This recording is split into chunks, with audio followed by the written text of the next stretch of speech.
दोस्तों, इंसानों को चाहे कितने भी धोखे क्यों ना मिले, चाहे कितने भी दुख, चाहे कितनी भी तकलीफें क्यों ना उठानी पड़े, लेकिन हम कभी भी आगे बढ़ना कभी नहीं छोड़ते। हम हर रोज नए लोगों से मिलते हैं, रिश्ते बनाते हैं, यह बात पता होते हुए भी कि पिछली बार हमारे रिश्तों का क्या अंजाम हुआ था, किस तरह से हमें धोखे मिले थे, लेकिन उसके बावजूद भी हम कभी भी घुलना मिलना और रिश्ते बनाना कभी नहीं छोड़ते। तो सवाल यहां पर यह उठता है कि क्या हम गलत है, कि हमारे मन को यह बात समझ नहीं आती कि अकेले रहना क्या होता है, धोखा खाना क्या होता है। तो फिर हम अकेले रहना कैसे सीखे? यदि हम आज के युग की बात करें तो विज्ञान काफी आगे निकल चुका है। विज्ञान की मदद से आज हमारे पास वह सारी सुख सुविधाएं हैं जिससे हमारा काम चुटकियों में हो जाता है। लेकिन दूसरी तरफ यदि हम वास्तविकता को देखने का प्रयास करें तो इसी विज्ञान के मदद से हमारे पास मनोरंजन के भी हजारों तरीके हैं, जिस कारण हम खुद के साथ ही वक्त बिताना भूल चुके हैं। जब भी हमें खाली वक्त मिलता है तो हम अपने मोबाइल का इस्तेमाल करते हैं, या दोस्त से बातें करने में लगे रहते हैं, या तो फिर कुछ ऐसी चीजें देखने में लगे रहते हैं जिससे हमें कोई ज्ञान नहीं प्राप्त होने वाला, जिससे हमारा समय भी पूरी तरह से नष्ट होता चला जाता है। लेकिन हमें इसका तनिक भर भी आभास नहीं है और समय बीतते बीतते हम ये तो भूल चुके हैं कि अकेले रहना क्या होता है, अपने साथ समय बिताना क्या होता है, अपने अपनों के साथ समय बिताना किसे कहते हैं। तो अब यहां पर सवाल यह उठता है कि आखिर हम अपने साथ अपने अकेलेपन का, अपने एकांत का आनंद कैसे उठाएं? अपने साथ हम अकेले कैसे बने रहें? और यदि हम एकांत में रहते हैं तो क्या क्या फायदे होंगे? इन सभी सवालों के जवाब आज की इस कहानी में हम जानने वाले हैं। तो इस कहानी को अंत तक जरूर देखिएगा, तभी आप यह समझ पाएंगे अकेले रहना क्या होता है, अकेले रहने के क्या क्या परिणाम होते हैं और इससे हमें क्या लाभ होता है। बहुत समय पहले की बात है, किसी नगरी में एक बहुत ही धनवान सेठ रहा करता था। वह बहुत धनवान था और बड़ा ही संवेदनशील भी था। उसके पास इतना धन था कि 7 पुश्ते बैठकर यदि उस धन को खत्म करने का प्रयास भी करें तब भी वह धन कभी समाप्त नहीं होता। उस व्यक्ति के पास वह सारी सुख सुविधाएं थीं, लेकिन वो व्यक्ति बड़ा ही करुणावान था, दयावान था। वो कभी किसी व्यक्ति को छोटा नहीं समझता था, ना ही वह कभी किसी की मदद करने से पीछे हटता था। जब भी कोई व्यक्ति उससे मदद मांगता तो वो उसे कभी भी ना नहीं कहता। उस सेठ से जो भी मदद हो पाती वह अवश्य करता। यह बात धीरे धीरे पूरे गांव में फैल गई और सब अब उस सेठ का फायदा उठाने का प्रयास करने लगे। लोग उस सेठ के पास जानबूझकर अपने दुखी होने का दिखावा करते, नाटक किया करते ताकि वह सेठ उन्हें कुछ धन दे दे। और वह सेठ इतना दयालु था, इतना करुणावान था कि वह लोगों की बातों पर यकीन कर लिया करता और उनकी कुछ न कुछ मदद अवश्य किया करता। और सेठ को हमेशा बस यही लगता था कि वह उन जरूरतमंदों की मदद कर रहा है जिन्हें उसकी सच में आवश्यकता है। इस कारण उसका मन बहुत शांत रहता और वह मन ही मन बड़ा प्रसन्न भी रहा करता था। धीरे धीरे से कई दिन बीत गए। उस धनी सेठ का एक मित्र था।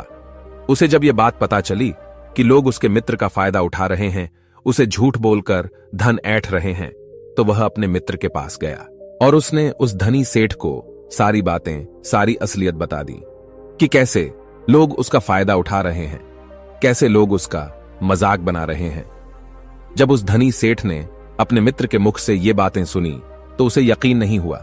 उसने सोचा इसकी जांच पड़ताल करूं, और उसने जब जांच पड़ताल की तो उसे भी यही पता चला कि लोग उसका फायदा उठा रहे हैं, उसका मजाक बना रहे हैं। और जब यह बात उस धनी सेठ को पता चली तो उसके दिल को गहरा धक्का लगा, उसे बहुत ठेस पहुंची। लेकिन इतने समय में धनी सेठ के कई मित्र बन चुके थे। उनमें से कई मित्र सच्चे थे तो कई झूठे, लेकिन उनमें से कौन से मित्र सही थे और कौन गलत है, यह उस धनी सेठ के लिए जान पाना बहुत मुश्किल सा हो गया था, क्योंकि वह अक्सर ही भीड़ भाड़ में घिरा रहता था। चारों तरफ उसके सच्चे और झूठे मित्र उसे घेरे रहते थे। लेकिन जब उसे इस धोखाधड़ी का पता चला तो उसने यह तय किया कि अब से वह अकेला रहेगा, एकांत रहेगा। ना ही वह किसी से ज्यादा मित्रता रखेगा और ना ही किसी को अपना ज्यादा समय देगा। धीरे धीरे जो भी लोग अब उसके पास मदद मांगने आया करते, उन्हें हवेली के बाहर से ही लौटा दिया जाता, ये कहकर कि अब वह सेठ आपसे नहीं मिलना चाहते। धीरे धीरे ऐसे ही समय बीतता गया और जो भी उस हवेली पर उस धनी सेठ के पास मदद मांगने जाता उसे खाली हाथ ही लौटना पड़ता। समय बीतने के साथ साथ उस धनी सेठ को भी अपने मित्र की याद सताने लगी, जिसके साथ बैठकर मौज मस्ती किया करता, गप्पे मारा करता था। अब उसे वह मित्र याद आने लगे थे, उनकी याद उसे सताने लगी थी। लेकिन तभी अचानक उसे यह भी याद आया कि किस तरह से उसके मित्रों ने उसका फायदा उठाया, किस तरह से उसे बेवकूफ बनाया, और तो और झूठा दिखावा करके कितना सारा धन उससे ऐंठा गया। यह सोचकर वह अपने किसी भी दोस्त से मिलना नहीं चाहता था, ना ही किसी की संगत में रहना चाहता था। वह तो बस अब अकेला रहना चाहता था, जिस कारण उसने अब सत्संग जाना शुरू कर दिया था, ताकि उसका मन लग सके, ताकि वह अच्छा महसूस कर सके। उस सत्संग में उसे कई सारी ज्ञान की बातें भी सीखने को मिलती, कई सारे ऐसे उपदेश जिससे उसका पूरा जीवन बदल जाए और दूसरों के विचार भी उसे सुनने को मिल जाए। उस सेठ को वहां पर जाकर बहुत अच्छा लगने लगा। वह एक बार फिर से वही खुशी, आनंद महसूस कर रहा था, जिस कारण वो रोज उस सत्संग में जाने लगा, ज्ञान के वह उपदेश सुनने लगा, उन्हें अपने जीवन में उतारने लगा। यूं तो कहने को बहुत धनी था, लेकिन उसके बावजूद उसके मन में कोई भी आनंद की झलक नहीं थी। सत्संग में जब भी ज्ञान की बातें होती तो वह उसे ध्यान से सुनता। इतना ज्ञान होने के बावजूद भी अंतर्मन से एकदम अलग था। वह अपने अंतर्ज्ञान से एकदम अलग थलग था, जिस कारण उसके पूरे जीवन में आनंद की एक झलक तक नहीं थी।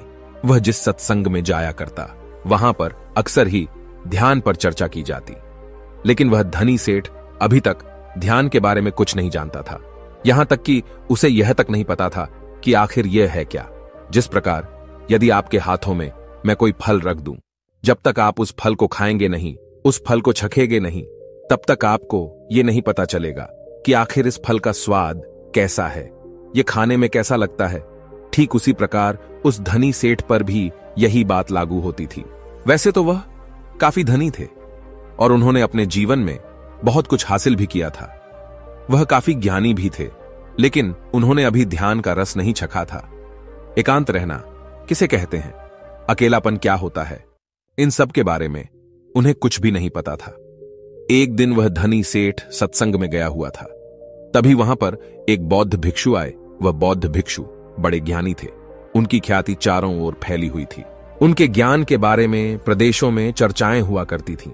और आज उस धनी सेठ को भी एक मौका मिल गया था कि वह अपने आप को और भी ज्यादा ज्ञानी बता सके। उसे लगने लगा कि यदि वह उन बौद्ध भिक्षु को आज तर्क वितर्क में हरा देगा तो उसकी ख्याति दूर दूर तक फैल जाएगी, चारों ओर समाज में उसका नाम बढ़ जाएगा, उसकी इज्जत बढ़ जाएगी और लोग उसे अत्यधिक ज्ञानी समझने लगेंगे। यह सब सोचकर वह धनी सेठ अत्यधिक प्रसन्न हो रहा था कि तभी वह बौद्ध भिक्षु शांत भाव से उसके पास से गुजरते हुए अपने आसन पर जाकर बैठ गए। सत्संग में तर्क वितर्क शुरू हुआ, लेकिन उस सेठ ने पहले से ही सोच रखा था कि वह किसी के भी उत्तर को सही साबित नहीं होने देगा, जिस कारण वो सभी के उत्तर को काटकर अपना उत्तर सबसे ऊपर रखता। और वह मन ही मन यह भी सोच रहा था कि जैसे ही यह बौद्ध भिक्षु तर्क वितर्क में हिस्सा लेंगे, मैं ऐसा घुमाऊंगा कि यह कुछ भी नहीं कर सकेंगे। लेकिन दूसरी तरफ वह बौद्ध भिक्षु बड़ी ही शांतिपूर्वक ये सब देख रहे थे, सुन रहे थे और मुस्कुरा रहे थे। धीरे धीरे सत्संग खत्म हुआ, तर्क वितर्क भी खत्म हो गया। अब उस सेठ से रहा नहीं गया।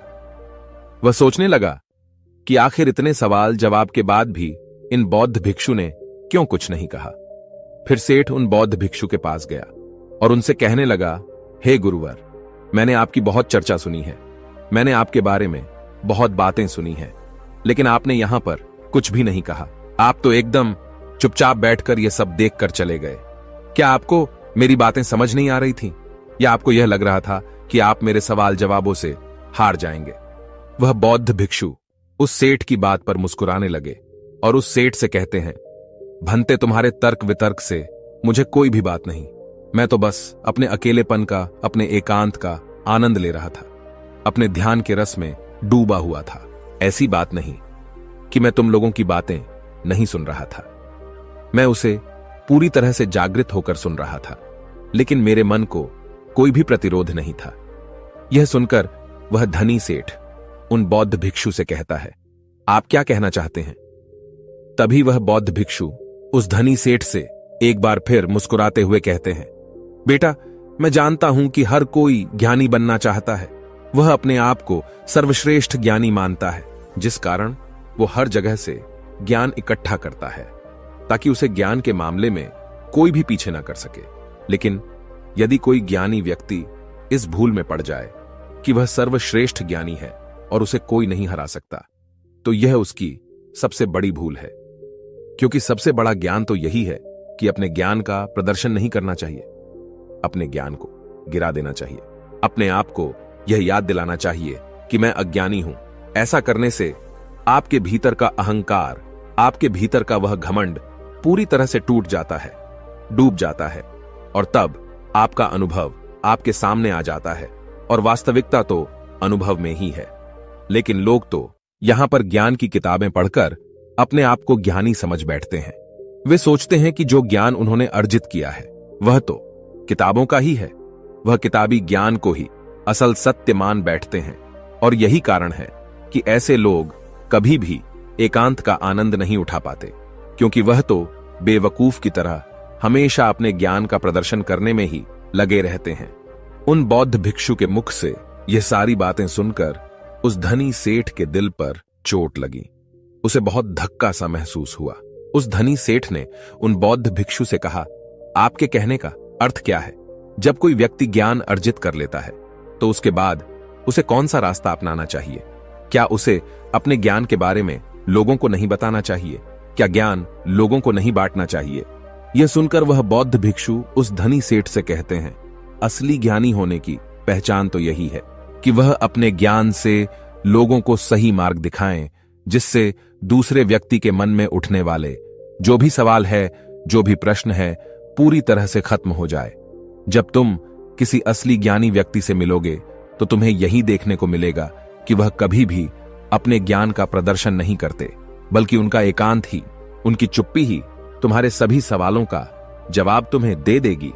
जरा एक बार के लिए यह सोचो कि तुमने इतना ज्ञान अर्जित किया, तुमने इतनी ज्ञान की बातें की, लेकिन इस ज्ञान का क्या फायदा जब तुम खुद ही अपने साथ रहना नहीं जानते, अपने एकांत, अपने अकेलेपन का आनंद लेना नहीं जानते? तो भला इतना ज्ञान इकट्ठा करके, इतना ज्ञान अर्जित करके क्या फायदा हुआ? जरा दिमाग लगाओ, सोचो कि क्या तुम अपने आप को अभी तक जान सके हो? उन बौद्ध भिक्षु के मुख से यह सारी बातें सुनकर वह धनी सेठ उनके चरणों में गिर पड़ा और उनसे कहने लगा, हे गुरुवर, मुझे क्या करना चाहिए? मैं कैसे एकांत का लाभ उठा सकता हूं?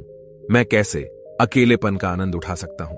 उस धनी सेठ के इस प्रश्न का जवाब देते हुए वह बौद्ध भिक्षु उस धनी सेठ से कहते हैं, बेटा, मैं तुम्हें एकांत के स्वाद को चखने के लिए ऐसे 4 सूत्र बताता हूं।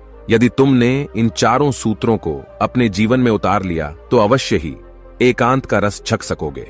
तुम अपने अकेलेपन का, अपने एकांत का अनुभव कर सकोगे, और एक बार तुमने अपने अकेलेपन, अपने एकांत का अनुभव कर लिया तो तुम्हारा मन हमेशा प्रसन्न रहेगा, खुश रहेगा। तो तुम्हें किसी भी चीज की, किसी भी मनोरंजन की कोई आवश्यकता नहीं पड़ेगी। तुम्हें किसी ऐसे व्यक्ति की भी कोई आवश्यकता नहीं पड़ेगी जिसके साथ तुम अपना समय बिताओ, और आनंद का यह रस परमानंद बन जाएगा, और यह हमेशा तुम्हारे साथ ही रहेगा, तुम्हारे भीतर रहेगा, और यह हमेशा तुम्हारे साथ ही चलता रहेगा। आगे वह बौद्ध भिक्षु उस धनी सेठ को पहला सूत्र बताते हुए कहते हैं कि अपने अंदर अपने आप को जानने की उत्सुकता को बढ़ाओ। तुम्हें यह जानना होगा कि तुम्हें खुद को जानना क्यों जरूरी है। हमने हमेशा ही एक सवाल जरूर सुना होगा कि खुद को जानना बहुत जरूरी है, लेकिन खुद को जानने के लिए हमें क्या करना चाहिए? तो यह सवाल ही आपका जवाब है। जब आप अपने मन में यह बैठा लेते हैं कि हमें खुद को जानना है, खुद को पहचानना है, तो यही सवाल आपके जवाब तक ले जाता है। आप अपने आप के बारे में जानने के लिए प्रेरित होते हैं। लेकिन वहीं पर यदि आप यह सोचते हैं कि खुद को जानना क्यों जरूरी है, तो आप कभी भी खुद को जानने का प्रयास ही नहीं करेंगे। तो सबसे पहले यह जानते हैं कि खुद को जानना क्यों जरूरी है। हमें अपने आप को जानना इसलिए जरूरी है क्योंकि हम अपने आप को जानते ही नहीं। जैसे यदि कोई व्यक्ति आपको कुछ भला बुरा कह रहा है जिसे आपको क्रोध आ जाता है, और आप क्रोध के आवेश में आकर उस व्यक्ति से कुछ अपशब्द कह देते हैं, लेकिन बाद में आपको अपने इसी कहे पर पछतावा होता है, दुख होता है। आप ये सोचने लगते हैं कि मुझे ऐसा नहीं कहना चाहिए था, मुझे उससे कुछ अलग तरह का व्यवहार करना चाहिए था। तो यहां पर समझने वाली बात यही है कि आप करना कुछ चाहते थे, लेकिन हो कुछ और गया। जैसे कि आप किसी को अपशब्द नहीं कहना चाहते थे, लेकिन अपशब्द तो दूर, आपने तो जमकर एक चांटा तक जड़ दिया। हालांकि आप यह करना नहीं चाहते थे, लेकिन आपसे यह हो तो जरूर गया है। अब यह करवाने वाला कौन है? ऐसे और कई सवाल आपके मन में उठने लगते हैं।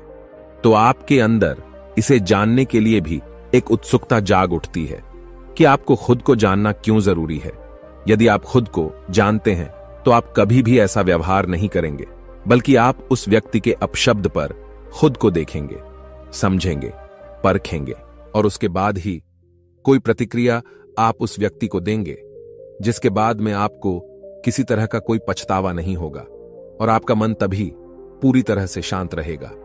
आगे वह बौद्ध भिक्षु उस धनी सेठ को अगला सूत्र बताते हुए कहते हैं कि आजकल के जीवन में हमारा मन अनेकों प्रकार की सुख सुविधाओं से, अनेकों प्रकार की मनोरंजन से घिरा रहता है।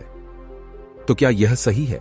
दोस्तों, आपने देखा होगा कि जब आप अपने मोबाइल का इस्तेमाल कर रहे होते हैं, थोड़े समय के लिए तो ठीक है, लेकिन जब आप इसे लंबे समय तक इस्तेमाल करते हैं, अपना मनोरंजन करते हैं, तो आप अपने ही फोन से ऊब जाते हैं और फिर हमारा मन किसी और चीज में भी नहीं लगता। जिस मनोरंजन से हमारा मन खुश होना चाहिए था, हम उसी से ऊब जाते हैं, परेशान हो जाते हैं, चिंतित हो जाते हैं। इस विज्ञान ने हमें बहुत कुछ दिया है, लेकिन वहीं पर दूसरी तरह हमें कुछ ऐसे साधन भी दे दिए हैं जिससे हम कभी भी एकांत में नहीं रहना चाहते। हम हमेशा मनोरंजन में डूबे रहना चाहते हैं, लेकिन इससे हमारा एकांत छिन गया है। इसका सबसे बड़ा उदाहरण आपके हाथों में है, अर्थात आपका यह फोन। आपने देखा होगा कि आप कहीं जा रहे हो और आपका मोबाइल यदि घर पर भी छूट गया हो तो तुरंत दौड़े दौड़े उसे लेने के लिए वापस घर लौट आते हैं, क्योंकि आप इसके बिना रह नहीं सकते, क्योंकि आप इसके बिना अपने आप को अधूरा मानते हैं। अगर आप इस चीज को अच्छे से समझना चाहते हैं तो मैं आपको एक प्रयोग बताता हूं। एक दिन के लिए आप अपना फोन बंद करके किसी ऐसी तिजोरी में रख दें जहां पर आप इसे चाहकर भी छू ना पाए। इसी तरह से आपको पूरा अपना एक दिन बिताना है। यकीन मानिए कि आपको यह एक दिन बिताना बहुत महंगा पड़ेगा, बहुत भारी लगेगा, क्योंकि जिस मोबाइल के जरिए आप अपना पूरा समय, पूरा दिन काट लेते हैं, जब वही आपके हाथों में नहीं होगा तब आपको अपना एक एक मिनट काटना बहुत मुश्किल लगेगा। लेकिन वास्तविकता तो यही है कि हमने अपने एकांत की बागडोर इन्हीं आविष्कारों के हाथों में दे दी है, जिस कारण हम कभी भी एकांत नहीं ढूंढ पाते, अपने लिए एकांत का वह रस नहीं छक पाते।